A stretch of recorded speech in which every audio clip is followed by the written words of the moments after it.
Let's talk about this Diddy documentary again. Because the more I think about it, the more disturbing it becomes. Not just because of what it exposes, but because of what it reveals about us as a culture. About how easy it is to build the public when you dangle fame in front of their eyes like shiny keys. Because what I walked away with wasn't just disgust for Diddy, it was disgust for the jury, the fans, the system, and the way people fold the moment celebrity walks into the room. You can't convince me those jurors weren't influenced. I watched them sit there on camera, smiling, casual, reflective, like they were reviewing a movie they enjoyed instead of a trial involving violence, power, corruption, and potential murder. They weren't sequestered. They should have been. They weren't isolated. They should have been. They weren't shielded from the outside world, and they should have been. They walked into court. They walked right back out into public opinion, into X, TikTok clicks, family conversations, fan culture, whispers, pressure, admiration. And we are expected to believe social media didn't sway the outcome. One juror on the documentary said he didn't even know who Diddy was. The other was damn near a fan. Neither one of them looked like people who understood the weight of what they were sitting in. It looked like people who enjoyed proximity to fame. And when a man with global influence walks into a courtroom unsequestered, the verdict was contaminated before testimony even began. Nobody wants to say it, but I will. Some jurors don't deliver justice. They deliver comfort. They deliver what is socially safe, what is popular, what feels easier. Because to convict a powerful man is to invite retaliation. And don't think for 1 second these jurors didn't think about that.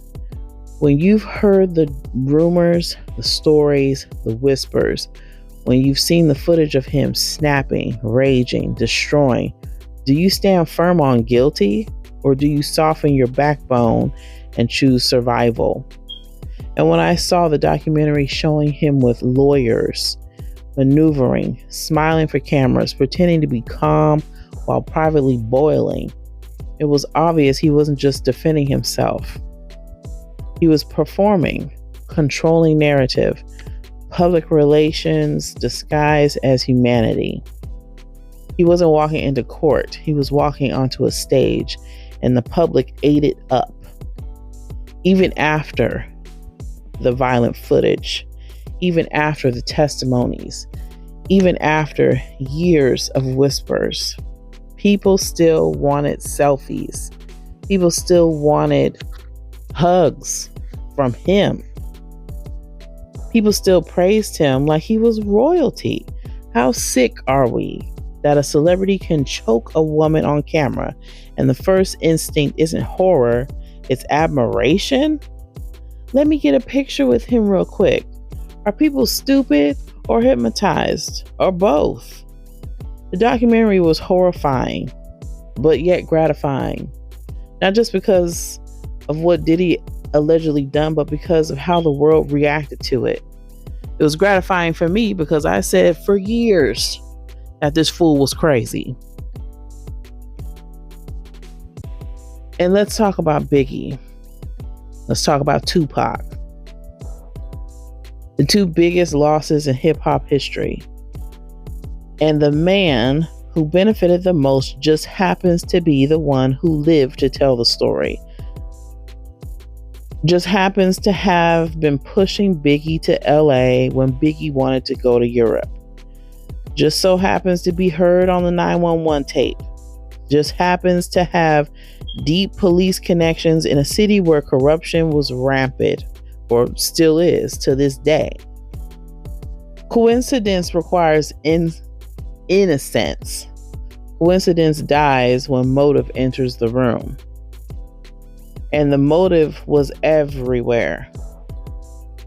Biggie was rising. Biggie was becoming more than the label. Biggie was growing into a legacy of his own.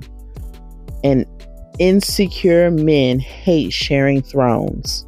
And Tupac, same story, same threat, same outcome. Tupac didn't want to have anything to do with Diddy. He didn't want to deal with him, didn't want to work with him at all. Diddy wanted to work with him, but Tupac, he seen right through all that evilness. Now, 2 kings dead, 1 man left standing, 1 man growing richer, 1 man getting magazine covers he didn't earn, including Rolling Stone, replacing Biggie after his death. Tell me that doesn't reek of opportunistic rot. And then this spiritual contradiction. Worship music at the gym after nights of sin. TD Jakes blasting through speakers while the demons from the night before are still breathing on their necks. That is not faith. That is ritual cleansing. That's mafia-style confession. Sin at night, scripture in the morning, as if God is a band-aid for bloodshed. And then to say God told him to do nothing a few days before he was arrested. Let me tell you what that really means. When God says do nothing, it's because the exposure has already begun. No covering, no protection, no shadow to hide under. The reckoning doesn't arrive with a whisper, it arrives with a crash. And everything that was buried starts crawling out like corpses waking up. Cassie was one resurrection. This documentary is another. And more are coming. Don't be surprised. He has lived too long off the worship of the masses. Too long manipulating public sympathy. Too long shaping his image like clay.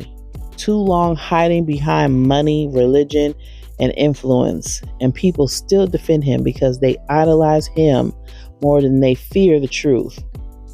But look at him. Really, really look at him. His appearance over the years. And I'm not talking about aging. I'm talking about distorting. His face isn't older. It's darker. It's sharper. It's hollowed. It's spiritually decaying. That is what happens when the soul rots faster than the skin. And now, even his children look uncomfortable, loyal but terrified. Like hostages trapped in a kingdom built on noise and disappearing masks. And this is why the documentary matters. Not because it told us everything, but because it cracked open the door. This isn't closure. This isn't justice. This is only part 2 of the reckoning. Because once the avalanche starts, it does not stop. Make sure you hit that like button. Make sure you subscribe. Make sure you hit that notification button. It's greatly appreciated.